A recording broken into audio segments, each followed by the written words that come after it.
ব্রাহ্মণবাড়িয়ার ঢাকা আগরতলা ঢাকা রুটের শ্যামলী পরিবহনের একটি বাসের সঙ্গে বাংলাদেশি একটি ট্রাক ইচ্ছাকৃতভাবে সংঘর্ষ ঘটিয়েছে দাবি করে একটি তথ্য প্রচার করেছে ভারতীয় কিছু গণমাধ্যম। প্রচার করা হয়, দুর্ঘটনার পর শ্যামলী পরিবহনের বাসটিতে থাকা ভারতীয় যাত্রীদের স্থানীয় লোকজন প্রাণনাশের হুমকি দিয়েছেন স্থানীয়রা।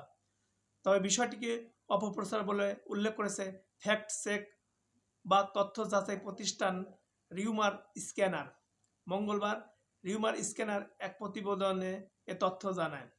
প্রতিবেদনে বলা হয়, ভারতীয় কয়েকটি গণমাধ্যম বাংলাদেশের ব্রাহ্মণবাড়িয়ায় ঢাকা আগরতলা ঢাকা রুটের শ্যামলী পরিবহনের একটি বাসের সঙ্গে বাংলাদেশি একটি ট্রাক ইচ্ছাকৃতভাবে সংঘর্ষ ঘটিয়েছে দাবি করে একটি তথ্য প্রচার করা হচ্ছে। এছাড়া দাবি করা হচ্ছে, পরবর্তী সময়ে শ্যামলী পরিবহনের বাসটিতে থাকা ভারতীয় যাত্রীদের স্থানীয় লোকজন প্রাণনাশের হুমকি দিয়েছেন।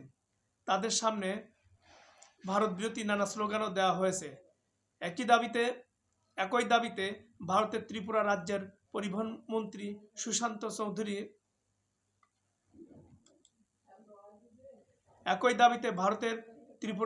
পরিবহন মন্ত্রী সুশান্ত চৌধুরীও তার ফেসবুক পেজে একটি পোস্ট করেন।